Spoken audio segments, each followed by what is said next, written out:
Allez, bonjour à tous, j'espère que vous allez bien. Aujourd'hui, en revue de marché, on parlera ici de BTC dans un premier temps, qui est toujours en train de corriger. On a eu aujourd'hui les chiffres sur l'inflation, le CPI aux États-Unis. On va réagir aussi à un tweet très intéressant qui compare ici les volumes de Binance.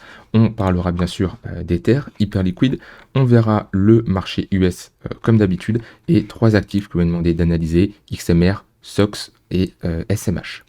Allez, je commence directement ici avec les chiffres qui sont sortis. On a le CPI aux États-Unis qui au final conforme aux attentes, hein, donc aucune surprise. Bon, il y a eu un peu de volatilité, comme d'habitude quand on a des chiffres comme ça qui sortent, ça crée de la vol, mais globalement c'est conforme aux attentes. Ça modifie potentiellement ici les chiffres qui sont attendus pour la prochaine réunion le 16 septembre. Alors, à un moment on priceait une hausse des taux, là on a eu un repricing et à 62%, on n'a aucune variation au niveau des taux, on maintiendrait 3,5, 3,75. On fait un peu du yo-yo là-dessus, donc à voir en fonction de comment ça va évoluer ces prochaines semaines. On voit que on avait ici, on anticipait à ce moment-là deux hausses des taux. Il y a eu la dernière réunion de la Fed, donc au final ça anticipait plus qu'une hausse des taux, même à 67%, puis au final c'est descendu et on voit que maintenant ce qui domine majoritairement et ce que price principalement le marché pour cette fin d'année, c'est ici une seule hausse des taux qui serait prévue pour le 9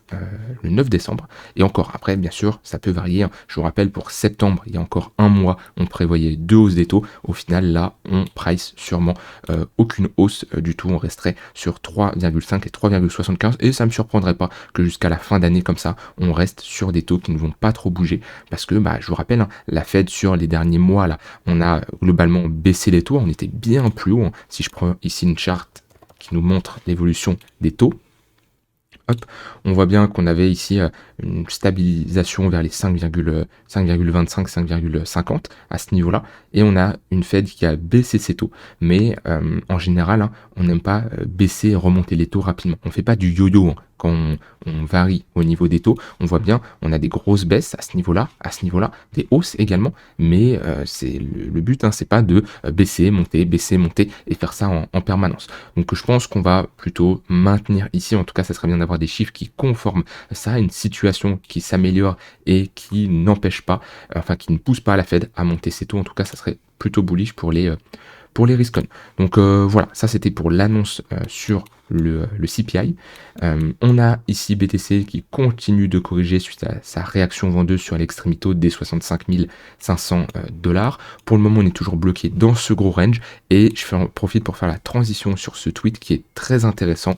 On a eu, alors c'est hier, c'était il y a 4-5 jours ici, les plus faibles volumes, le sixième plus faible volume sur Binance, PERP, donc les contrats perpétuels avec les effets de levier sur les 5 dernières années. Voilà, on voit bien ici, hein, que globalement le pire c'était 2023 parce qu'il se passait pas grand chose, hein. Vous prenez septembre, août 2023, vous allez voir, je vais y revenir. Hop là, c'était, hop là, ça veut bien charger. C'était à ce niveau-là. Vous voyez, août-septembre 2023, regardez la volatilité, comment elle était. Je vais enlever les tunnels.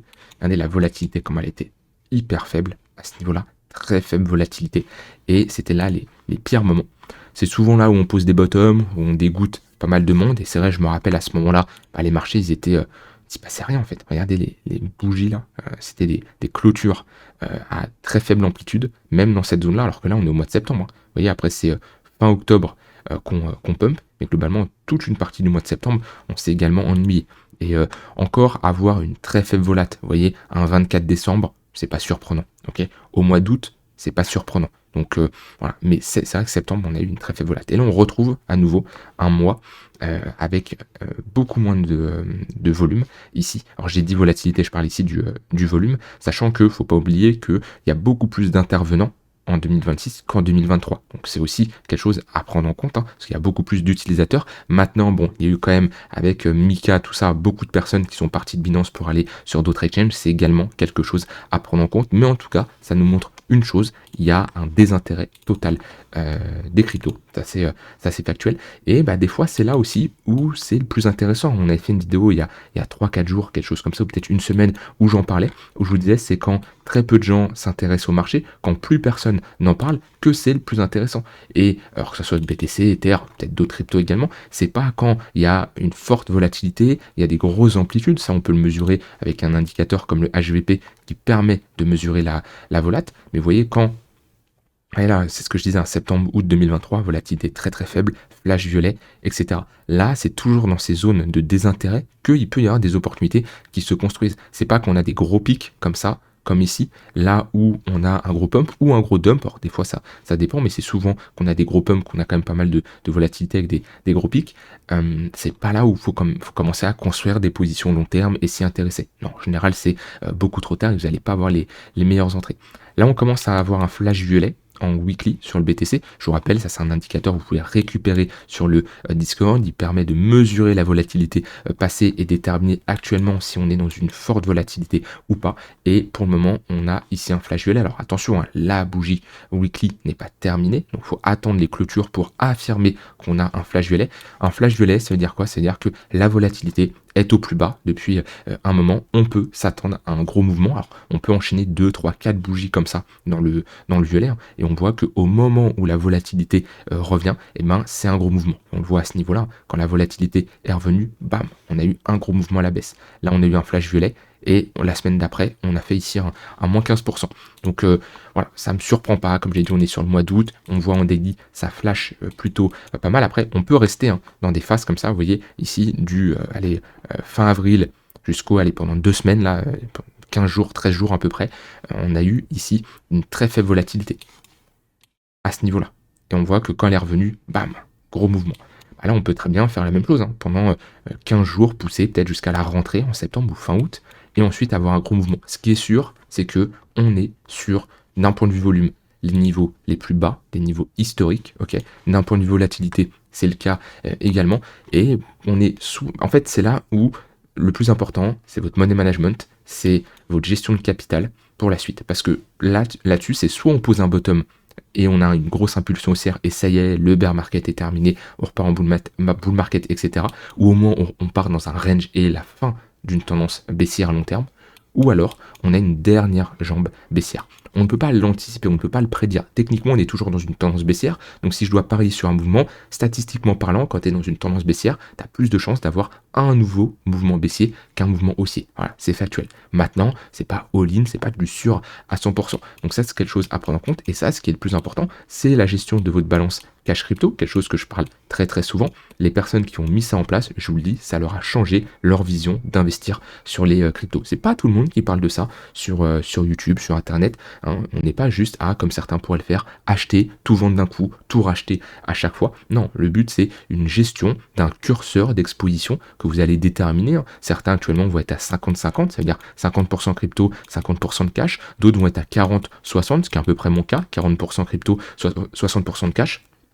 D'autres, ça va être l'inverse, 70-30. Voilà, on a tous une balance cash crypto. Ça, c'est quelque chose de sûr. Maintenant, c'est ce curseur, le faire varier en fonction de l'état du marché, en fonction de votre conviction, en fonction de votre analyse, en fonction de votre risque, votre tolérance au risque, en fonction de plein de critères comme ça. Mais en tout cas, vous devez le faire varier. Et le but, c'est pas de passer de 0 à 100 en permanence parce que sinon, voilà, déjà, je suis jamais dans les 0, je suis jamais dans les 100. Sur ces extrémités, je vous le déconseille. Gardez toujours un peu de cash, un peu de crypto. C'est toujours utile. Mais voilà, en tout cas, je voulais vraiment baser cette vidéo sur ce tweet qui nous montre tout simplement qu'on est dans une période un peu historique, c'est assez rare et c'est pas étonnant, on est le mois d'août, on est en plus en bear market, il y a tous les signes qui nous montrent que voilà, on est sur la fin potentiellement de ce bear market et le prochain mouvement va être très important à surveiller. Donc faut patienter. Voilà, je vous le dis depuis un moment. De toute façon, sur tout le mois de juillet, je vous avais dit ne vous attendez à rien pour cet été, que ça soit principalement parce que les cryptos sont en bear market, on a les indices US qui absorbent la liquidité, on n'a pas de catalyseur sur les cryptos,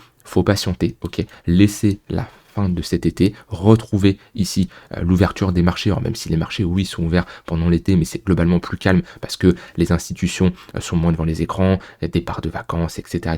C'est globalement là où le mois d'août, il y a une grosse pause mondiale, que ça soit sur énormément de domaines, et ça, bien sûr, ça a un impact sur les marchés. Donc voilà, patientez, et il faudra voir début septembre, souvent c'est le mois d'octobre que le marché se réveille. Donc voilà, on verra tout ça en détail.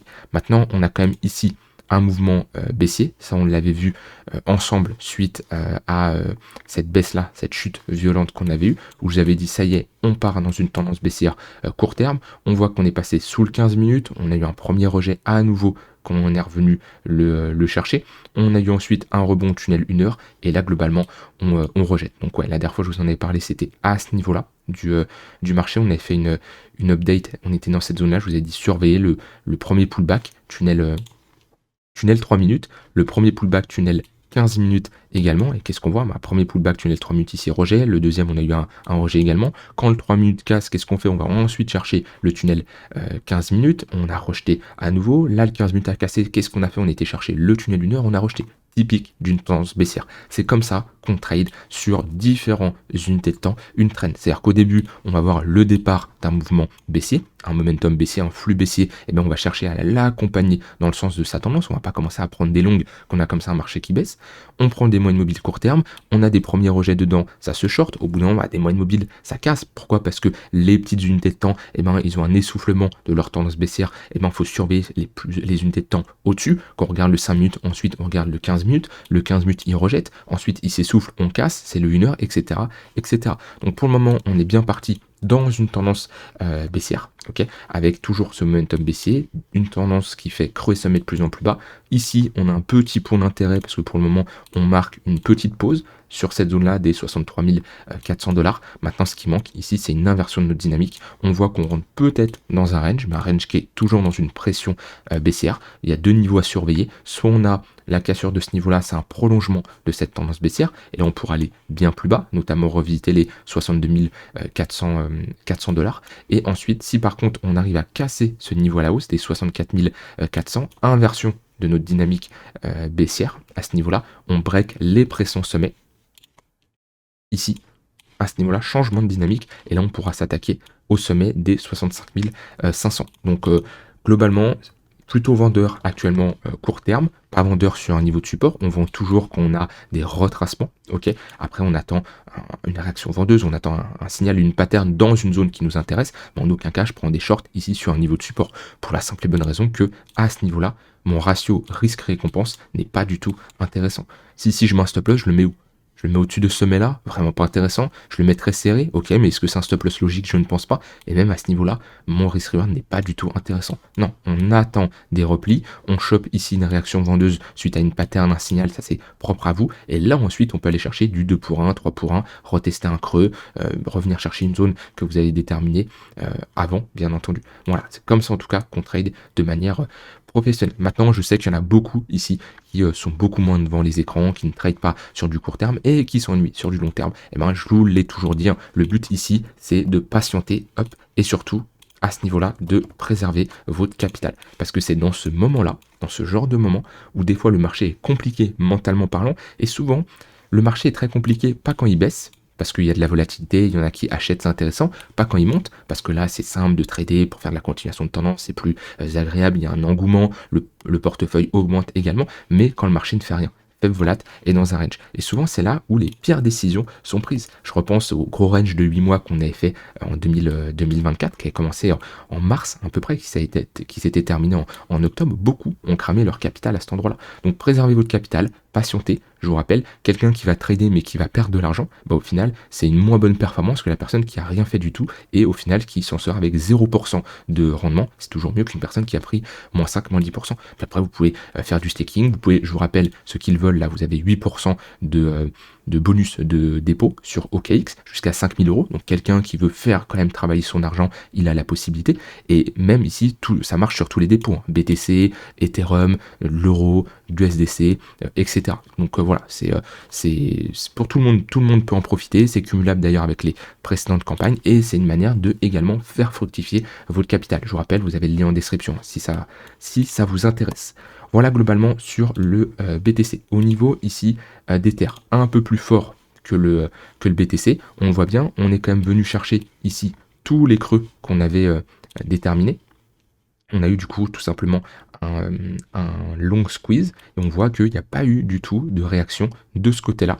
réaction acheteuse, on n'a pas eu d'absorption, on est revenu chercher notre value area low ici, et on a eu directement une réaction acheteuse. Donc c'est là on voit que globalement Ether est plus fort que le BTC, hein. Il réagit beaucoup mieux, il rebondit mieux également. Maintenant, il est toujours lui également dans un range. Alors même si c'est moins moche que le BTC, parce qu'il a cassé cette zone-là, bah pour le moment, c'est du ping-pong. Okay, on peut regarder également, si sur l'HVP, on flash en violet, ouais, on flash en violet. Voyez là, toute cette phase-là, avril, mai, ça a duré longtemps, une vingtaine de jours. Et dès qu'on a eu une cassure, retour de la volatilité, ça a été très très violent. On le voit bien. Pareil ici, flash violet, retour de la volatilité, gros mouvement à la baisse. Donc c'est un indicateur très très intéressant. Ça ne va pas vous dire où le marché va aller, ça ne va pas vous permettre de prédire la suite, mais ça va vous permettre globalement de vous dire, ok, là, il va y avoir un gros mouvement. On le voit à ce niveau-là, pareil. Flash violet, bam, c'est parti. À ce niveau-là, flash violet, retour de la volatilité, bam, c'est parti. Alors bien sûr, c'est toujours proportionnel à l'unité de temps. Un flash violet 5 minutes, ça va pas avoir les mêmes conséquences qu'un flash violet weekly, bien entendu. Et là, vous voyez, hop, faible volat, et on a eu un petit retour de la volatilité quand même à ce niveau-là, vu qu'on a fait un moins 35%.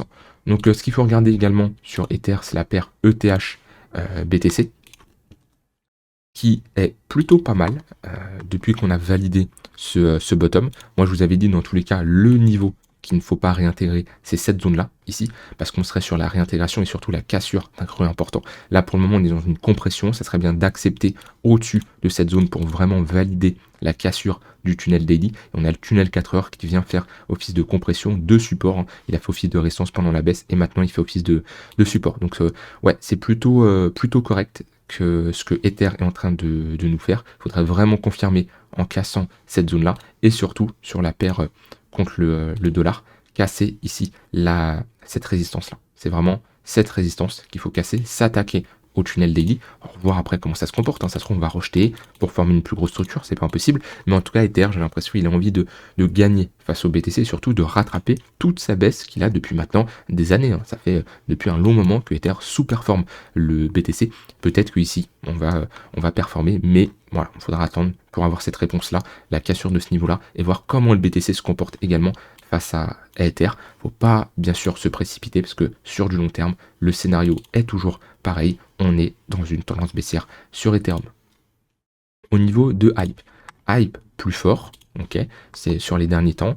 On l'avait vu, il est revenu chercher son tunnel daily, il est revenu chercher sa zone de rechargement, on a retesté ce V-bottom, donc ce V-bottom est retesté, maintenant il faut le concrétiser en W, ok, parce que là, si on rejette ici, on pourrait être également sur un M de continuation, ici M, pas M top, hein, M de continuation de cette tendance baissière. Si par contre on passe au-dessus de ce sommet-là, cassure du tunnel 4 heures, rejet du tunnel daily, et bien à ce niveau-là, structure en W, et là pour moi, hype peut carrément faire un nouvel attach. C'est un objectif tout à fait réaliste, et quelqu'un qui a ce type de trade me surprendrait absolument pas. Absolument pas. Soit une invalidation plus serrée, soit un stop loss sous le plus bas, peu importe. Mais en tout cas, ça serait un objectif tout à fait réaliste. Maintenant, faut attendre. Pareil, on est encore un peu sur toutes les cryptos, c'est un peu la même chose, hein. Si on attend d'avoir des signaux de confirmation, parce que là, ça serait se précipiter et acheter un niveau de résistance, hein. On est quand même sur la précédente value area low de ce range-là. Là où il y a eu le plus de volume échangé, c'est notre value area, et on n'est pas loin de la réintégrer, mais on ne l'a pas réintégrée. On est sur un niveau de résistance d'un point de vue price action, d'un point de vue volume, donc faut patienter. Pareil sur hype, mais si cassure de cette zone-là, acceptation.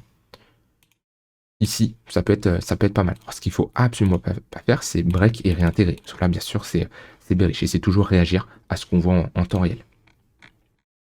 Au niveau du marché US, lui, up, toujours en tendance haussière. Ça, de toute façon, je vous l'avais dit dans la dernière update qu'on avait fait il y a 2 jours, comme quoi c'était pas mal, si ça veut bien up charger. Voilà, c'était rien d'inquiétant, toujours dans cette tendance haussière long terme. Petite pause quand même sur du court terme, un range à ce niveau-là. On voit que le 15 minutes, eh ben, on l'a cassé, on a faible volatilité, le 15 minutes est plat maintenant, et c'est le 1 heure qui va rentrer à l'intérieur du range. Donc pour le moment, rien d'inquiétant. Si on retourne chercher le bas de range, ça peut être une opportunité pour prendre des longues, ok, en mode continuation de tendance. Ce range a plus de chances de casser à la hausse, hein, parce qu'on est dans un range pressé par une impulsion haussière. Je vous dis à peu près la même chose que ce que je vous ai dit il y a 2 jours, parce qu'on n'a pas trop bougé. Maintenant, ce qu'il faut attendre, c'est la cassure de cette zone-là.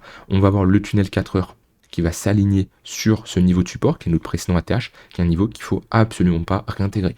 Si on casse ce range à la baisse, il y aura de grandes chances de retourner chercher cette zone-là. Par contre, on ne doit vraiment pas le casser, si on serait sur la réintégration d'un niveau important sur du long terme, et là, la dynamique changerait totalement. Au niveau du Nasdaq, il est plus fort aujourd'hui. On a globalement le SP500 qui a été largement plus fort que lui sur cette poussée-là. Mais lui, il essaye un peu plus de casser ce range par le haut. Globalement, il n'a pas encore fait d'ATH. Ok, on bloque toujours sur ce niveau de résistance des 30 000. Et on est dans un range, toujours dans une impulsion haussière. Le 1 heure qui rentre également à l'intérieur du range, le 15 minutes qui est plat, ça nous montre que sur du court terme, on est sur un range qui est mature. Après, un range mature court terme peut devenir un range moyen terme, mais il faudrait quand même augmenter ici l'amplitude. Et si on casse cette zone-là des 30 000, le prochain objectif, ça sera ici les 31 000. Allez, sur les cryptos ici que vous me demandez d'analyser, je commence par Monero. Monero qui a été délisté de pas mal d'exchanges, mais ça n'empêche qu'on peut avoir, même sur très peu d'exchanges ici, pas mal d'amplitude et de volatilité, hein, parce qu'on a quand même très bien performé sur ce cycle aussi. On a fait ici un 500%, on a fait un x6 globalement. Maintenant, où est-ce qu'on est? On a quand même bien retracé. Si je prends un Fibo, point de plus bas, point de plus haut, on est revenu chercher notre zone de rechargement. D'un point de vue technique, on s'arrête globalement sur un niveau intéressant. Là, on voit que c'est un niveau clé d'un point de vue price action. Et si on regarde, hein, si on met notre price action depuis un long moment, bah, c'est un niveau de résistance, qui a fait office de résistance, qui a fait office de support. On est revenu au-dessus, en dessous. Voilà, on voit que cette zone-là, à peu près des $300, ce chiffre psychologique, c'est un niveau clé. Voilà, sur Monero, on est revenu une fois le chercher, une deuxième fois. Donc on a quand même bien retracé sur ce cycle, mais comparé à certaines altcoins qui ont pris des grosses claques, hein, moins 70, moins 80, moins 90%, ici on prend juste un moins 60%. Au final, on fait la même performance qu'un BTC. On fait une moins pire performance, il me semble, que Ethereum. Donc c'est plutôt correct. On a ici un sommet qui doit absolument être cassé. Si on commence à casser cette zone-là, ça serait potentiellement la fin de cette tendance baissière.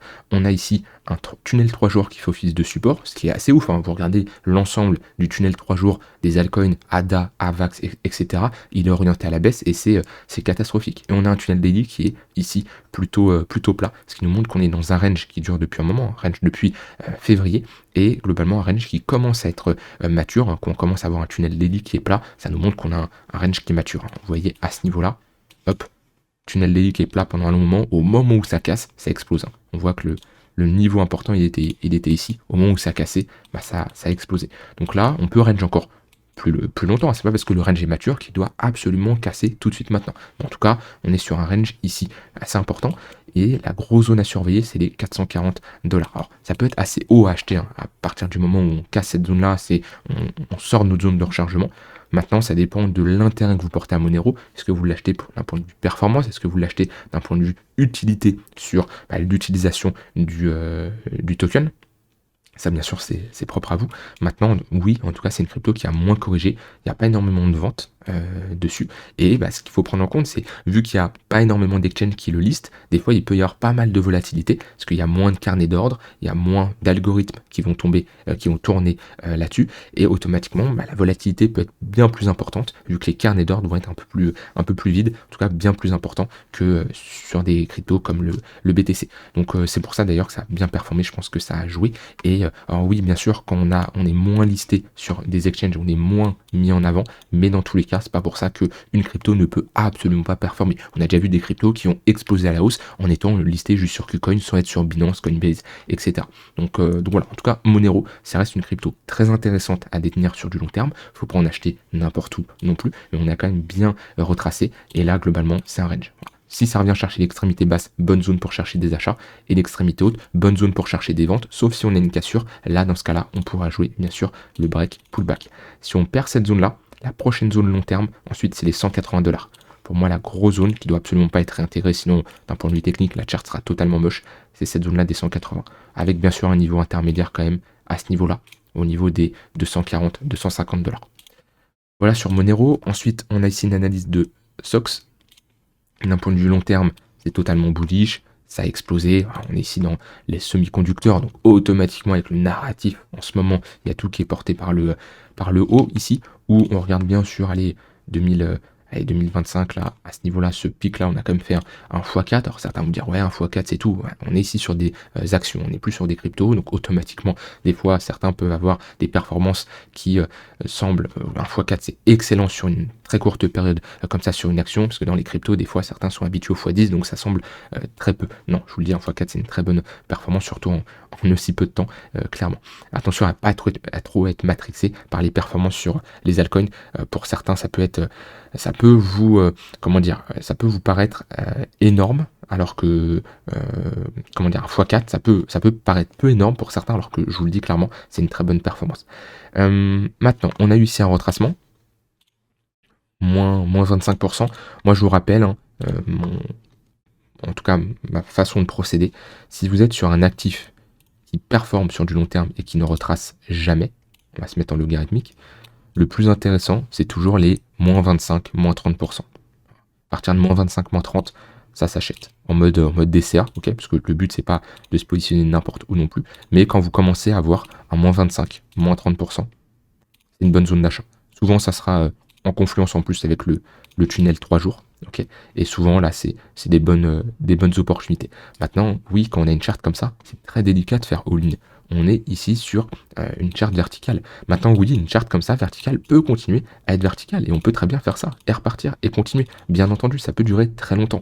Donc après, c'est à vous de mesurer le ratio risque-récompense, votre balance également cash-action. On parle souvent de cash crypto, mais ça marche également avec les actions, et de procéder par palier avec également des invalidations. Vous pouvez procéder en réduisant l'unité de temps pour déterminer des zones plus intéressantes, ou alors avoir des signaux d'achat sur des patterns également. Mais là, oui, on est sur une charte totalement haussière. Et si on devait avoir un gros retracement, c'est la zone de rechargement long terme qu'il faut surveiller entre les 0,518 et 0,786, mais c'est pas sûr qu'on y retourne. Là, on y était peut-être retourné, vous voyez, pile poil sur les 0,118 à ce niveau-là, et hop, on a eu un gros rebond, et depuis, on a totalement performé ici. À ce niveau-là, ouais, ça a été assez important.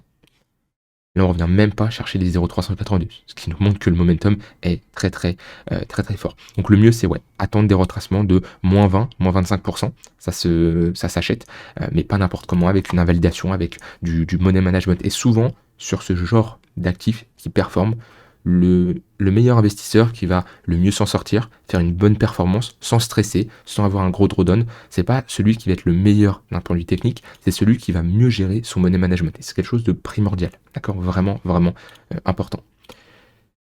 Et je termine ici avec SMH, ça va être totalement pareil, ok, voilà, on le voit bien. La chart, c'est un copier-coller. Je vais dire globalement la même chose, hein, quand on est comme ça qu'on a une bulle sur l'IA, les semi-conducteurs, etc. Ça a été les cryptos un moment, ça se trouve ça sera autre chose dans 6 mois, 1 an, on a eu l'or, tout ça.